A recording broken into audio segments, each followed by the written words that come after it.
I've been able to achieve some incredible stuff in terms of actually lifting some really heavy weights, because there's no way I would be able to lift what I can lift. I can deadlift. My last one was 192.5 kgs. There's no way I can deadlift that if I wasn't consistent. When I'm actually lifting the weight, the whole noise just disappears. It's silence. I'm just totally in that moment and focused. And one of the things that he talked about was how he was teaching children that was going through domestic abuse, and he was doing it voluntary work. If somebody can take time out to help others that can't give him anything in return in his own time for free, just imagine how he's going to be with my customers.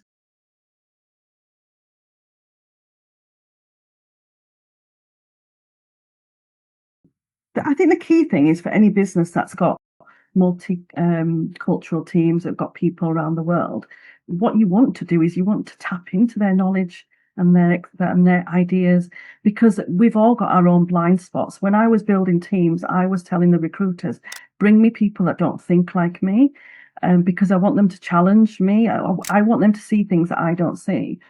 And they're full of ideas. And as a business, if I'm talking purely from a success perspective and trying to, get results and value, then tapping into that knowledge in your diverse teams is incredible. The amount of things that I was able to achieve with my team by tapping into their capabilities and talent, and then creating the space for them to actually flourish and actually be creative.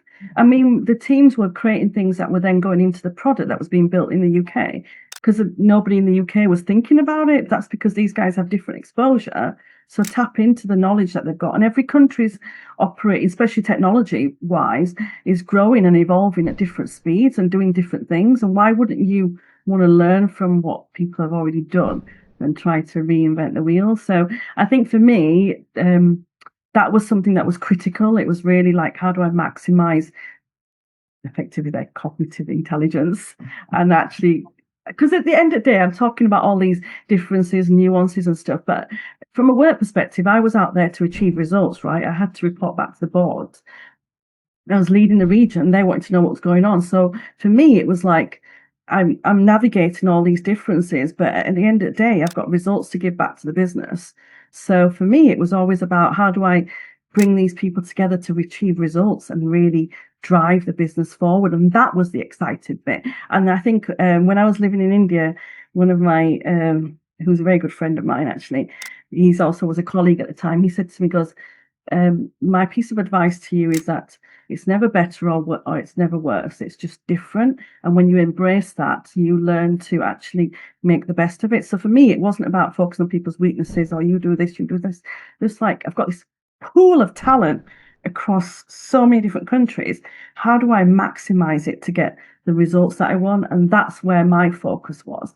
And then the outcomes were just amazing. And my team still gets recognition today, actually, in that particular space, because of the stuff that they were able to achieve. But you have to, individuals can achieve, but people's performance is very much based on the environment that you allow them to thrive in or don't allow them to thrive in. You can get some of the top performers, but if your environment that you bring them into isn't going to allow them to thrive, then they won't perform, right? You can bring a Ronaldo into your team, but if you don't create the space for him to do what he does best, you're not going to get the performance out of him. And I think for me, what I found exciting, but also thoroughly enjoyable, was how do I bring all these people from different cultural backgrounds together to achieve results and create it. I wanted to have this feeling that when people walk into a room, they'd know who BINDI's team was, because it just ooze out them. They just had this whole thing about who they were, and it did. And that's why I think, years later, I still talk about it. And now I'm building teams for the current business, and, with just as much pride and excitement, because it's real. I think that's what probably drives me. And the cultural side of it excites me because it's so different and diverse, and you get to learn things and do things that you would never do if you're just exposed to one culture. I think that exposure also kind of, it helps you gain the trust among your team members, isn't it? Yeah, an appreciation for, I'm super curious anyway, so I'm always interested in learning things and, what do you do? Now a lot of my focus is in the UAE, particularly in Dubai, and I've been hiring in the region and meeting people from all over the world, and it's fascinating. I've hired in Asia for years, and I know the culture, I know how to operate. So Dubai's been a new experience for me in the last probably about last 12 to 18 months, and it's been fascinating. I'll just give you an example because this was really sweet because it also just reminded me of how even though cultures are so different, they're also so alike as well, right? So the basis, and I think that makes me smile. So when I was in Dubai a couple of months ago, I met one of the guys that I was involved in the hiring process for. So he's from Egypt. So when I arrived to the office, the founder of the company had already arranged for me to have lunch with her outside of the office. And he was absolutely devastated. Like, how can we possibly do that? Miss Bindi has come to the office. We have to feed her. You cannot let her go. And he actually used the Hindi word, actually. He says, she's going to think I'm conjuice. Just like, and she's like, that's not acceptable. And the founder of the company's like, it's okay, she's going to come back tomorrow, you can feed her then. But he was absolutely distraught because from a culture perspective, it's disrespectful to have a guest arrive and not feed them, even though it's a professional environment. So the following day, he ordered a whole lot of Egyptian food and fed me for sure. It was delicious, but it was so nice to sort of experience that culture because it's very Punjabi as well, right? We are obsessed with feeding everybody, and then it was really sweet because it was like the co-founder was like, please just submit your expenses. You obviously ordered the food for a work meeting and whatever, and he's like, who asked for money? Who asked for your money? I am paying for this lunch for Miss Bindi. This is my culture. How dare you? So it's like it was so sweet to experience, but it was also quite it was I think for me the thing that I really liked about and probably connected and resonated with is that something that totally Punjabis would do as well. And I'm thinking he's Egyptian, and there's still similarities in terms of what we value. So that's for me was a super sweet experience. Feel like I think I saw that a few bits of it on LinkedIn. You Yeah. shared the quick peek of the conversation, and then I could make out he was a Middle Eastern, but I could not see as to from where is he. I think so, but I think food and music are the things that really breaks the barriers. What no matter what it is, right? For the fact that indeed Punjabis or even in fact even Indians are a lot into food. But when you go to indeed Europe, certain region of the Europe, they're very structured, right? Having a cold meal in the morning, no, cold in the evening and a warm meal in the afternoon for lunch, right? And in India, it's not like, well, why would you do that? Indeed, the conjuice thing, like having a bread or a sandwich, like why? And it's difficult to make them understand unless you're in a situation like that and you see the whole, yeah, everybody's doing the same thing. So you also start to follow that. I Yeah, did yeah. years, but then you feel like, okay, I can't really carry on like that for long, having a cold lunch. But the Yeah, Italians are another culture that's obsessed with food. I remember when I've been to Italy, see friends, they just want to feed, and more, and wine. No, so I think there's a lot of similarities with the Italians also and some of the Indian culture as well. Like the queuing system doesn't work. Like the British are obsessed with queuing everywhere. I remember going to Italy and landing there, and it was just manic, and I was just like, is this because my head assumption was like everybody in Europe is following the British way of being. Again, it was one of those naive things, right, in early days, and then just making realize that actually it's just so much fun. They're so passionate about the food. They love it. They're obsessed, right, and eating, and it's just so nice to see that and just get on with things. I think that's for me is always quite interesting to experience all these like different things in different parts of the world. and they also hold on to their heritage quite well, right? I mean, in terms of food, like do not dare to put ketchup. Like they'll really raise their eyebrows and eyes big pump. Yeah. I see somebody using ketchup on the pasta spaghetti. Never ever do that. Yeah. I think in Indians as well, like roti, and sometimes there's something like you cannot mix quesadillas with roti. Normally you can as part Yeah. of fusion, an interesting fusion, but yeah, the ones who are really coming from an era, they feel like, no, no, that should not be touched. Roti is roti. Remain there. Yeah. Now that we have touched on the points of your culture, identity, work, how does that shape your leadership? Um, you've shared your strength training journey on LinkedIn. I have seen that. I've been really following it and massive. I've been really impressed with that. How has that experience reshaped your, how you lead or show up at work, especially in high pressure moments, which is with everyone, honestly. Why did you start, and how is it helping you? Yeah, so I guess I've always, gym has been part of life through the years, um, in some form or other. Because I used to do martial arts, and then I went into sort of going to the gym. But the strength training aspect, like properly doing strong woman or powerlifting, really took off in 2017 when I was introduced to my fitness coach, who's actually an ex Leeds Rhinos player, so one of the rugby clubs in the region. So, and he's been a championship player. So he was for me, having exposure and access to an elite athlete um, has been tremendous. So, aside from the physical benefits, I've also got the intellectual benefits because I have access to him every week. So how is it? I absolutely love it. I love it. I mean, I think my performance drops every time I don't have a week off of strength training, and the whole feeling of lifting heavy weights is just amazing. I love it. I absolutely love it. And there's just this feeling as soon as it's a community. It's a private gym, so the community is very community based. So most people know each other. So there's the average everyday person, but there's also professional athletes that are going in there, people that are competing regularly. So you get exposure to different people.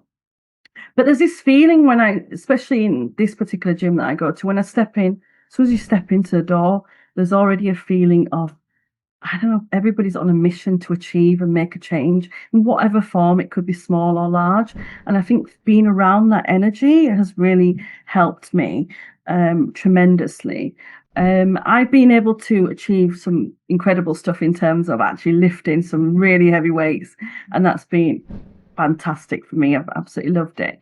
But when I think about what have I learned, and then I'm applying it into the real world of leadership, um, it's taught me the power of consistency, because there's no way I would be able to lift what I can lift. I can deadlift. My last one was 192.5 kgs.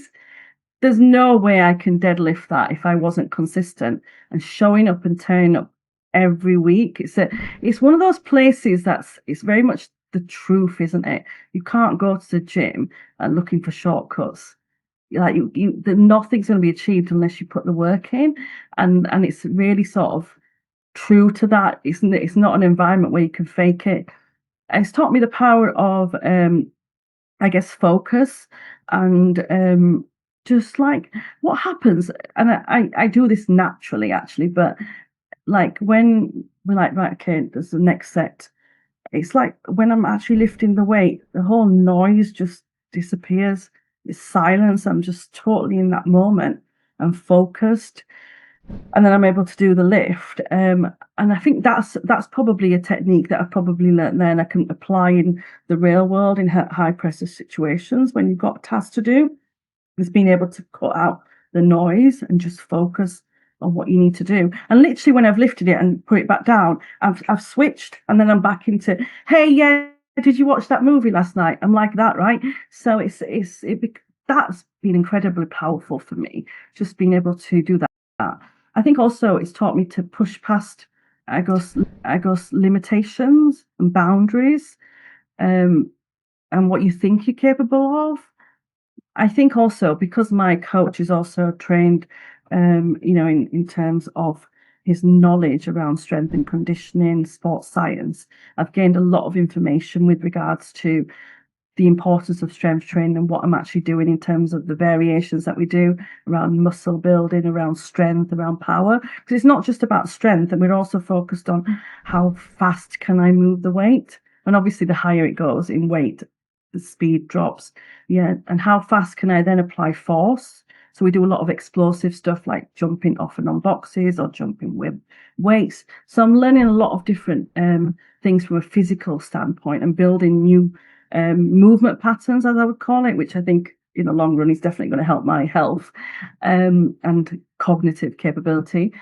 But I think, yeah, so from a personal front, that's what I think has really helped me and taught me is just the power of consistency and what you can achieve and being surrounded by people that are driven, who have got expertise and as you know what athlete mindsets are, right? I mean, for Ian, it's like you just deal with the pressure, right? You just get on with it. You haven't got a choice, and the things that he's now able to do, even though he's not playing professionally, he's just applied into his life in terms of, work for something, train for something, and then go out and achieve it. So he's very balanced. He's got a very grounding perspective. From a leadership perspective, what it's taught me is, and it's one example. I've made reference to this before, but like I've met a young kid in there. He was about 18 and got talking to him about my career, and he was lifting some really heavy weights. And he was telling me about his journey and what he wants to do. And he's like, I don't know if I'll ever have the opportunity to do what you're doing. And it made me stop in my tracks for a moment. And I thought to myself, if I was hiring, I would hire him, even though he has zero technical experience in the field that I'm working in. But why would I hire him? Because in order to achieve what he's done and lift, bearing in mind that I know what's involved because I'm also doing it, he needs to have been consistent. He needs to have shown up, turned up every week, even when he doesn't want to and he's not feeling like it. He's had to have gone through failures after failures, because there's weeks where your performance drops. It happens with me, and then it goes up again. And to be able to confront that and keep going, just that ability, these are skills that he's applying in his life right now. So just imagine what he would do if he was working for you, because he'd be applying the same skills, right? So I think as leaders, and this is my advice to many leaders, is that sometimes you need to look beyond what people have in terms of career experience and think about what do they bring to the table as a person, and what are the things that they're doing in life that demonstrate that they have the skills to operate in your environment. And that's where I think a lot of people lose candidates or don't look outside the box to find candidates that are suitable. I hired somebody in India purely. I mean, I was bought in instantly.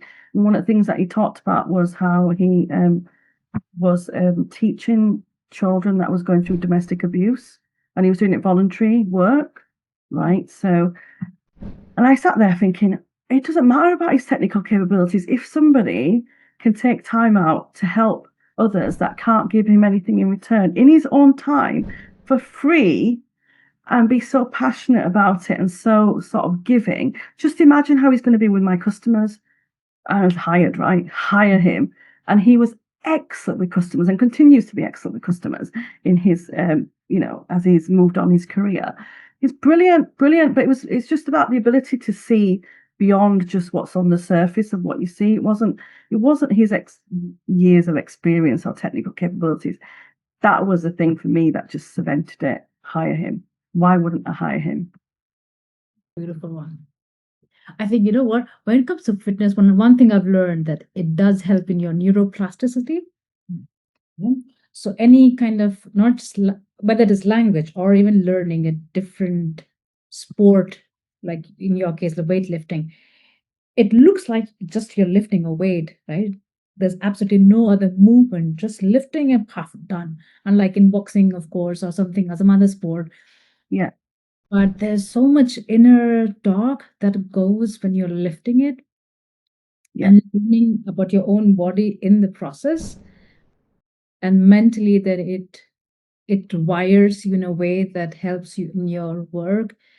And in your case, like the way you have been traveling and interacting with people who are from different cultures, all of that together gives you the edge which normally other leaders wouldn't have it. And to really see yourself and keep on, how do I say, not judging yourself. yeah, you judge yourself, right? Self-improvement. So you kind of, you're in a spot where you always look at yourself. How can I improve this? How can I improve that? And that's what happens with me as well when I'm in the fitness. And when somebody's asking me, why do you do that? I feel like it helps in so many ways that it's difficult to say that it only helps me in physical, it helps me mentally, but also to look at the perspective. Yeah. I think one of the compliments that I had recently was a marketing director. He's got his own company, and he was saying to me, he goes, when I look at you, he says, see your leadership skills and think, yeah, she's a great leader, value driven, results driven. He says, but when I see your fitness posts on the same page, he says, I think this girl can get stuff done. So he looks at, I think that's hardcore. She's going to make things happen. So it's also because it's like, I mean, I think from the fitness stuff as well, it requires a lot of discipline and commitment to get something moving like that and to be able to stay at it for so long. So it's really interesting how it can be perceived by people as well in terms of what people see, because they see the leader, but they think, my God, she can get things done. Yeah. That adds another label as well in your Yeah. Okay, well, how do I define belief? Okay, that's also one thing that is fitness. You use it as an interview question as well if I'm ever being interviewed, right? And Sorry? I'll say, if they challenge me, I'm just like, how much do you bench press? What do you deadlift? Just tell me, what do you deadlift, and then we'll show you. You asked that? Have you asked that? I haven't, but it's in my back pocket if I ever need to. Well, when it comes to fitness, and that's not the only activity that you're really passionate about. You're also passionate about dancing, that I know, right? Yeah, love it. How does dance feed your identity, creativity, or even leadership? I absolutely love it, and I dance like 3 or 4 times a week, so many different styles. Um, on multiple levels. And I think more recently, I've started looking at it from a health perspective. First of all, the strength training that I'm doing is definitely helping my dance capability and agility and movement and the ability to do things with power. So if you think about when I go to a dance class, I have such a short period of time, probably less than an hour, to learn a choreography. So you are tapping into your cognitive capability to not only learn something completely new, but to memorize it, because then you actually perform it at the end of the class, right? And in some cases, I perform it on stage because I've done stage performances. But I was reflecting on this because I am constantly putting my brain in a challenging situation every week, multiple times a week, to turn up to a situation, learn something new in such a short period of time, remember it, and then perform it. And we're doing that in a circle, right? So it's definitely tapping into my cognitive capability and building new neural pathways and new movement patterns for sure. I'm also teaching. I've taught quite a few classes this year. I've also taught two. I've choreographed 2 numbers for 2 shows this year as well that were performed. One was performed by a group and one was performed by me. And that always amazes me because when you're choreographing, it's a thought in my head, right? This is what I think. And then I sort of work through what the choreography would be. And then I teach it to a group of people. I have to improvise. I might think, oh, this move is super easy, and then they can't do it. I'll have to change it. Or then I might have to think, not sure if that looks right. And I'm constantly evolving it throughout the class. And then they perform it. So at the end of the class, the feeling I have of, I just created that from nothing. And now I've got a whole bunch of people that are from different walks of life performing something that I just created from zero. So that feeling is amazing. But I think one of the other things that dance has taught me, especially on a performance level, because I have performed on stage multiple times, the ability to engage an audience, so especially when you are presenting, so the skills are transferable, right? Because when I'm on stage, I am effectively storytelling in some way or other. I'm engaging an audience and immersing them into what my experience or my story that I'm telling. And it's amazing to get feedback afterwards. People say, you're amazing. Oh my God, you're fantastic.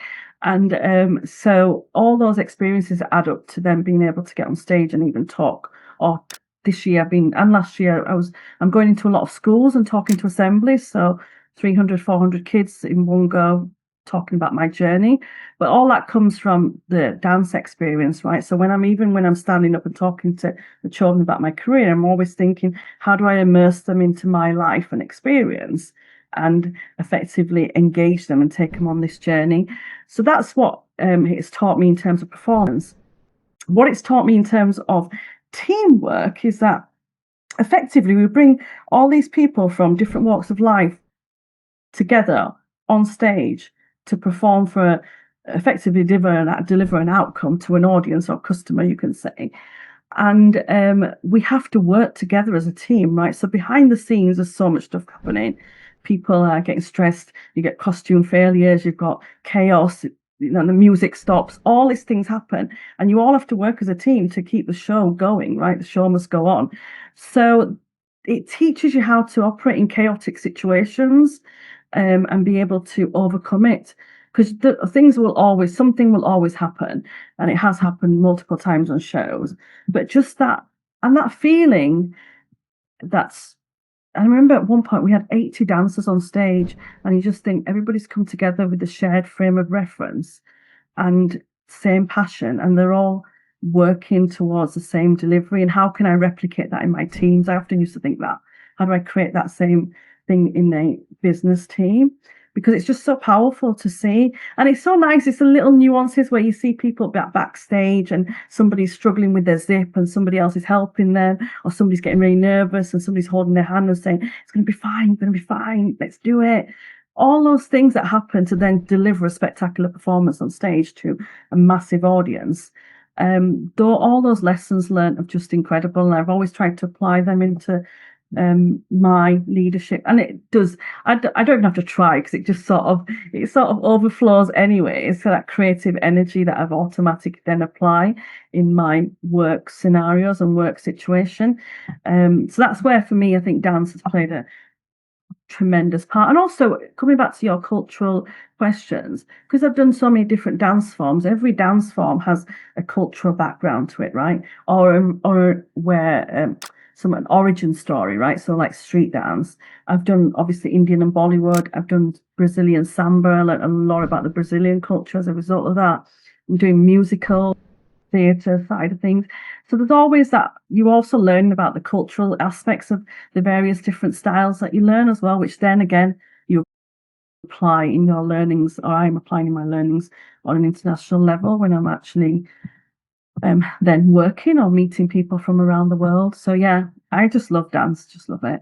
I love it for multiple reasons. I get to meet people from all different walks of life, different age groups, and it's very universal, because I have done drop-in classes in Sydney, I've performed in India, I used to do Brazilian samba in Singapore, and the passion for dance, it doesn't matter where you are in the globe, it's the same. You can walk into a dance class and you can feel the same energy wherever you are in the world. Was it recently that you were in Australia to perform, or was it something in really years ago? Yeah, so I didn't perform in Australia. I definitely did drop-in classes. I performed in Singapore and India. Yeah, it was great. I loved it. Different styles, but yeah, it's one of those things. It's just fantastic. And I think I would encourage anybody that's got children to definitely put them into something regarding performing arts, drama, music, acting, dancing, because the skills that they learn, they'll definitely apply them in the real world. My little niece does dance, and she was telling me that she was describing like, oh, my costumes were so far away in the green room, and I had to get back on stage so quickly, and I almost missed my cue, and and then I had to run, and then I spoke to a lady, and then I finally got on just in time, and then I spoke to them and told them this is not acceptable because I can't have that, and nearly missed my cue. And so for the evening show, we've moved where my positioning was, and we moved my clothes down so it was easier, but it was like so stressful. This is how she's talking to me. She was 12 at the time. She's 13 now. And I'm sat there listening to her and thinking, She's obviously telling me about a situation that stressed her out. All I'm seeing is how she had the ability to deal with a chaotic situation. Not only did she deal with the situation, she applied the learnings instantly to make sure it didn't happen again a few hours later when she did the evening show. So when I was explaining back to her what I saw, I said, just imagine what you've just learned from this experience. And now if you're in another situation that's chaotic or stressful, you'll know how to handle it because you've already handled it and you've dealt with it. So you'll know, you will be probably a little bit more relaxed because you've experienced what it feels like to be in fight or flight mode, and now you'll know next time it happens, this is what actions I'm going to take. So I would definitely recommend that anybody that's got children to definitely put them in some form of activity that allows them to build skills that they can then apply in the real world. Interesting, right?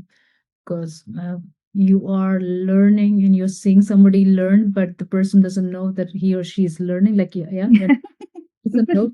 All right. They just do what's natural. Yeah, yeah. What's the next thing that is in that you are preparing for in your dance performances, if at all there is any? There is actually. I've got a dance show coming up in November. I actually just performed on Thursday. It was a small performance. It was more of a you could call it giving back to society. It was actually for an old people's home, care home, which was really rewarding actually because it's I feel like that element of society can often get forgotten. So to bring some joy to people, that are in a space in their life where they may be struggling with things or they're a lot older and can't do things. So just being able to give back, that was really rewarding. So I did that last week. That was really good. But I'm actually performing for a show in November. So there's probably going to be about 3 performances, different styles. I'll be doing commercial, street, and probably musical. So that'll be intense with a lot of rehearsals in October, but it's always fun and I just love being on stage anyway. So that's what I'm preparing for from a dance perspective.